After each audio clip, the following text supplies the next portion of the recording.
반갑습니다. 이번 시간에는 우리가 죄 지은 이에게는 죄인만 보이고라는 제 글을 여러분께 소개시켜드리고 그 내용을 같이 한번 설명해보고 알아듣는 시간을 가지도록 하겠습니다. 먼저 한번 읽어보겠습니다. 죄 지은 이에게는 왜 다 죄 지은 이만 보이는 것 같을까? 그래서 죄 지은 이는 상대방을 의심한다. 하지만 그것은 누구나 옳지 않다고 느낄 수 있다. 그래서 차라리 그런 모습을 안 보이는 것이 나은 것이다.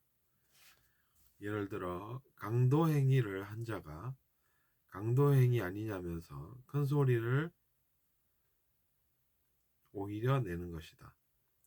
마음에 걸리는 행동을 한 사람이 도리어 화를 내며 이상한 행동 아니냐며 큰 소리 내는 현실을 본다. 하지만 분명한 이성을 가지며 합리적인 사고를 하는 이에게는 그것은 이상한 것이다. 의심이라는 것의 모습이 그토록 괴이하고 이상한 것이지 다를 것이 아니다. 바르게 또 정확하게 알아야 하는 것이다. 그 점은 사실이어서 괜찮다. 하지만 지나치지는 말자. 그것 또한 지나친 것임을 잊지 말자.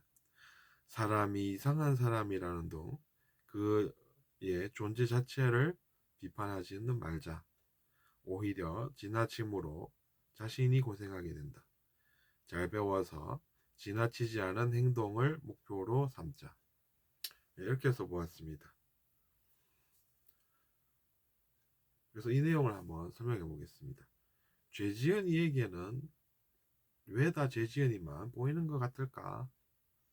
라고 시작을 했죠. 그래서 이제 죄 지은 이는 다 죄 지은 사람만 보입니다. 그런 현실을 우리가 가끔 보게 됩니다.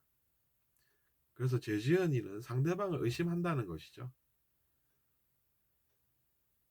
고기 맛도 본 사람이 안다고 하지 않습니까? 죄를 지은 사람이 안다는 것이죠, 뭔가를.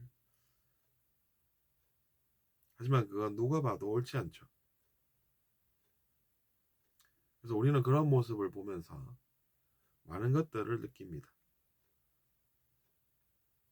사람의 마음이라고 하는 것, 심보라고 하는 것이 그렇구나. 옳지 않은 그런 것들을 하는구나. 이런 생각이 들죠. 예를 들어서 강도행위를 한 사람이 강도행위 아니냐. 이렇게 이제 큰 소리를 내는 것이죠. 고기 맛도 본 사람이 알기 때문에 그런 의심을 합니다. 근데 우리가 그걸 들어버리면 곤란합니다. 그 말이 사실인지를 우리가 먼저 잘 알아야 되는 것이죠. 그래서 봤더니 어떻습니까? 강도행위가 아닌 것이죠. 그러면 어떻게 됩니까? 아무것도 아닌데 그 사람이 의심을 한다는 걸 알게 되죠. 그럼 그 의심이 왜 생겼냐 하는 것입니다. 근데 그걸 알아보니 어떻습니까?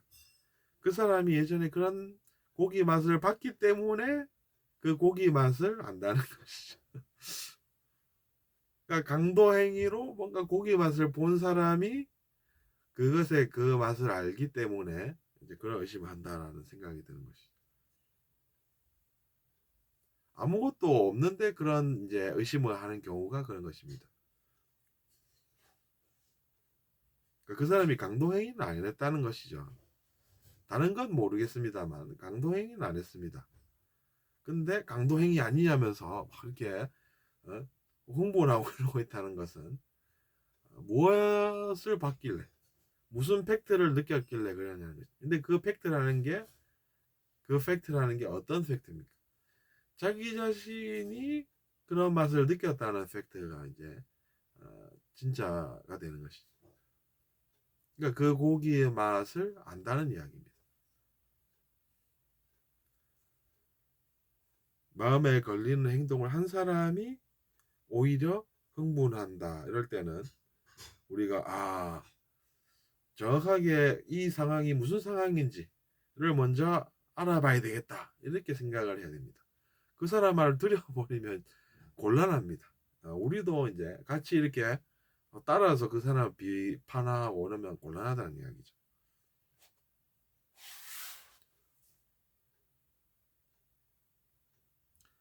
그러니까 우리가 이성이라고 하는 것이 불필요한 것이 아니라는 것이죠.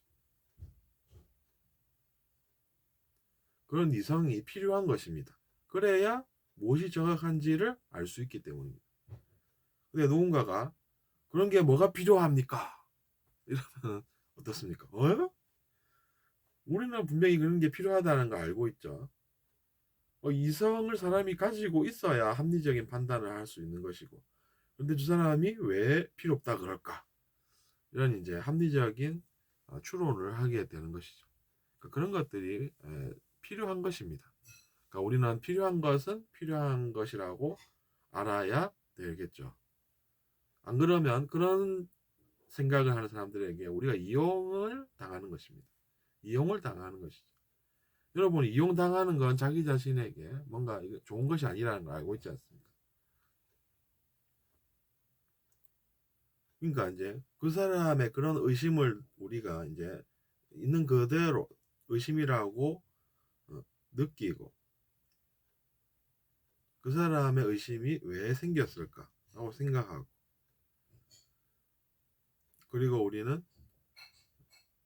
그의 그런 어, 행동에 동참하지 않도록 잘 해야 되는, 행동을 잘 해야 되는 것이겠죠. 그러니까 의심이라고 하는 것이 그토록 괴이하고 이상한 것이라는 이야기입니다. 그 사람이 그런 걸 안 하고 그러는 게 아니고 그 사람부터가 어떻습니까? 그런 나쁜 행위를 해서 그 맛을 보았기 때문에 상대방을 그런 식으로 의심한다라고 하는 것이 얼마나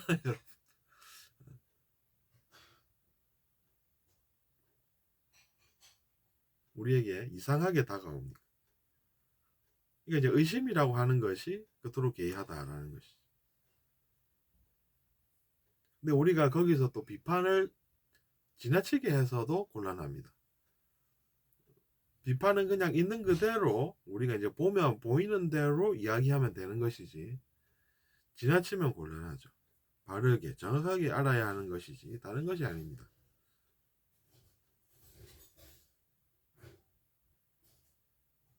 사람이 이상해서 그렇다 이러면 어떻습니까?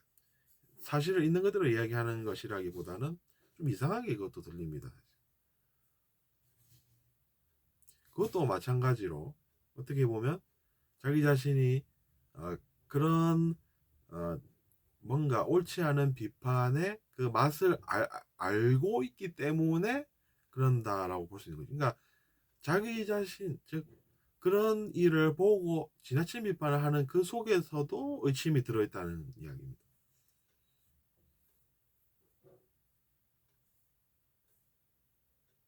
그러니까 그런 사람을 비판하는 이도 똑같다는 이야기죠. 그 속에 그런 옳지 않은 것의 매력을 알고 있는, 그것이 느껴져서는 곤란하다는 것이죠.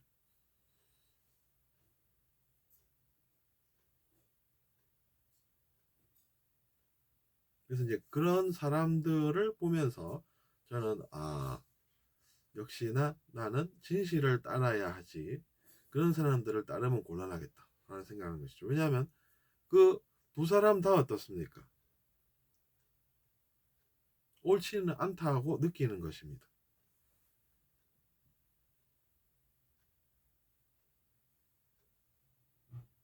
그래서 이번 시간에는 우리가 죄 지은 사람에게는 죄인만 보인다라고 하는 그 현실을 같이 한번 파헤쳐 보았습니다. 무엇이 진실인가를 우리가 파헤쳐 보고, 그래서 그것이 진실이다. 즉 우리가 진실이라고 느낀 것을 따라야 되겠다라는 생각을 하는 그런 교훈을 한번 알아본 것이죠. 그래서 이번 시간은 여기서 마치겠습니다.